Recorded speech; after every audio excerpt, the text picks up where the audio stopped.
اللہ تبارک و تعالی ہمیں اپنے تو آپ انسان جو ہے اس کو اللہ تعالیٰ نے احسن تقویم میں پیدا کیا، لیکن اس سے سیدنا شیخ عبد القادر جیلانی کہتے ہیں کہ وہ روح سے خطاب کیا ہے، جو روح اللہ کے عشق اور محبت میں مستغرق تھی جب وہ عالم ارواح میں موجود تھی، خدا کے قرب میں، رب سے بے انتہا محبت میں، کہ اس وقت نہ اس کے پاس دنیا کی کوئی برائی تھی، نہ عیب تھے، نہ شیطان تھا، نہ ادھر نفس بھی دنیا میں آیا ہے، نفس انسان کو اللہ تعالیٰ نے دنیا کے اندر دیا ہے، اور روح کے ساتھ دل انسان نے اللہ تعالیٰ نے شروع سے پیدا کیا ہے، اور جسم کے ساتھ نفس پیدا کیا ہے جو اسے برائی کی طرف کھینچتا ہے، جو ارادہ دیتا ہے، یعنی اس کو ہم مائنڈ کہہ سکتے ہیں، ایگو کہہ سکتے ہیں۔ تو اس کے اندر برائی یہاں دنیا میں ہے، اور جب روح ادھر تھی، اللہ نے عالم ارواح میں جب اسے پہلے تخلیق کیا تو ادھر اپنی قربت میں رکھا، تو وہ انوار و تجلیات میں تھی، خدا کی قربتوں میں تھی، تو اس سے حقیقی طور پہ جب یہاں پہ آئی ہے تو جسم کی طلب نے اسے اتنا غالب کیا ہے کہ وہ روح سیاہ ہو گئی ہے، اور ہم جسم کو ہی خود انسان سمجھ بیٹھے، اور روح کو تو مولانا روم کی میں بات سے اختتام کروں گا۔ مثنوی شریف میں آپ فرماتے ہیں کہ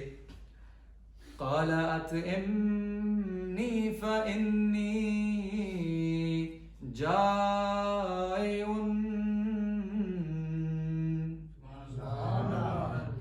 واعتجل فالوقت سیف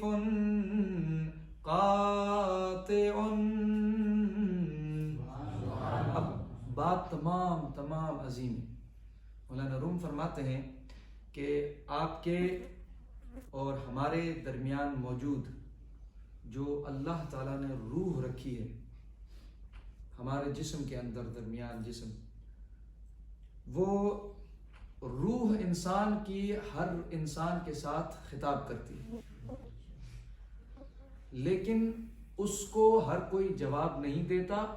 ہر کوئی اس کو سن نہیں پاتا۔ وجہ بھی بتاتے ہیں کیسی۔ آپ کہتے ہیں کہ تمہارے اندر جو تمہاری روح ہے وہ ہر وقت ایک فریاد کرتی ہے، کہتی ہے کہ تم نے اپنی نفس کی خواہشات، جب نفس نے کہا کہ مجھے ایسا عالیشان طعام دو، تم نے اسے دے دیا، پھر کہا یہ برائی کرو، تم نے وہ دیا، تمہاری ہر نفس کی خواہش کو تم نے پورا کیا۔ اس نے تمہیں ہمیشہ ہی برائی کی خواہش کروائی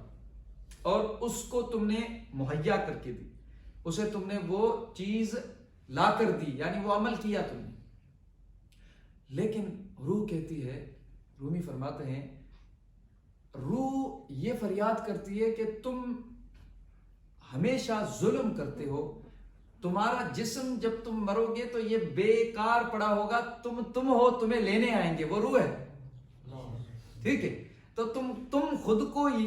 اللہ تبارک قرآن میں فرمایا کہ جو تم برائی کرتے ہو وہ تم خود پہ ظلم کرتے ہو، صحیح؟ تو کیوں؟ بے شک کیونکہ ہم اپنی روح پر ظلم کرتے ہیں۔ حساب جو ہمارا ہوگا، حساب وہ اس میں عذاب، جسم کو عذاب کچھ نہیں کر سکتا، جسم میں جب تک روح نہ ہو، ٹھیک ہے؟ تو ہمارے جسم کا اندر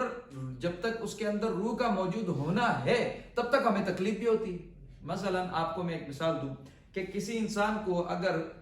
جو ہے وہ بالکل کوئی ایسی سوئی لگائی جاتی ہے جیسے وہ سن ہو جاتی ہے بازو مثلا، ٹھیک ہے؟ تو اس کو آپ کتنا بھی اس کو آپریٹ کرتے ہیں، اس کو، ٹھیک ہے، اس کو زخم لگاتے ہیں، صحیح ہے، اس پہ کتنی طرح یعنی کہ وہ میڈیکلی اس کو، تو اس کو کتنے اس کے کوئی بھی تکلیف نہیں ہوتی، صحیح، لیکن جب اس کا اثر ختم ہوتا ہے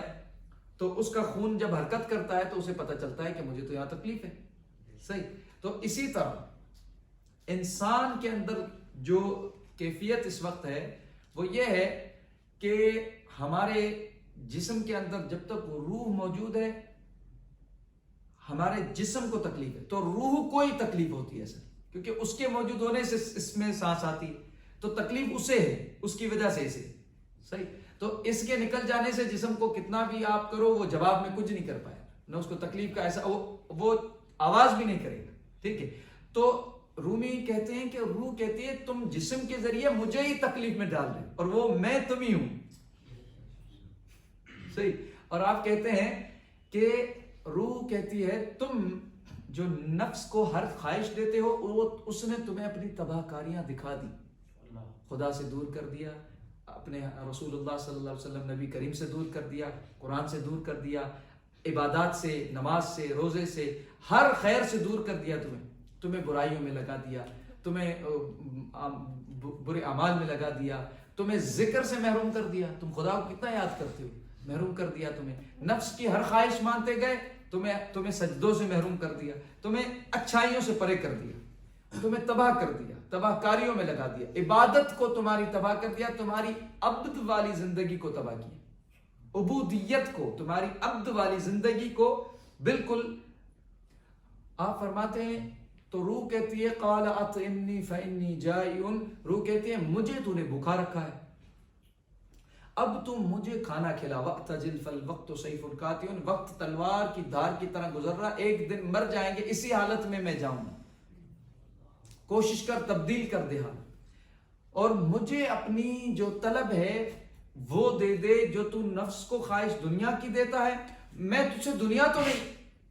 مال تو نہیں، دولت تو نہیں، عزت و وقار تو نہیں، میں تجھ سے خدا کا قرب مانگتی ہوں، خالق جس نے مجھے تخلیق کیا ہے، اس خالق کے ساتھ مجھے قریب کر دے، پھر تو کوئی بھی کام کر، دعا کر، سجدہ کر، ذکر کر، عبادت کر، خیر کر، لیکن اس میں تیرا مقصد خدا کے قرب کا ہونا چاہیے، اس سے مجھے قریب کر دے، وہ راضی ہو گیا تو پھر ہر کچھ تیرا ہے، دنیا میں بھی آخرت میں۔ تو روح کہتی ہے کہ مجھے اس کا طعام دے دے، یعنی میرا طعام ذکر اللہ ہے۔ تو یہاں پر مولانا روم کہتے ہیں کہ پھر روح یہ کہتی ہے کہ تو نے نفس کو دیے تو اس نے تجھے تباہ کر دیا،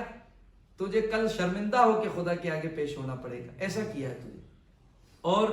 روح کہتی ہے تم مجھے، یعنی خدا کا ذکر میری خوراک ہے، خدا کی یاد، خدا کی طلب و محبت وہ دے دے تو دیکھ میں تجھے اپنے کمالات دکھاتی ہوں۔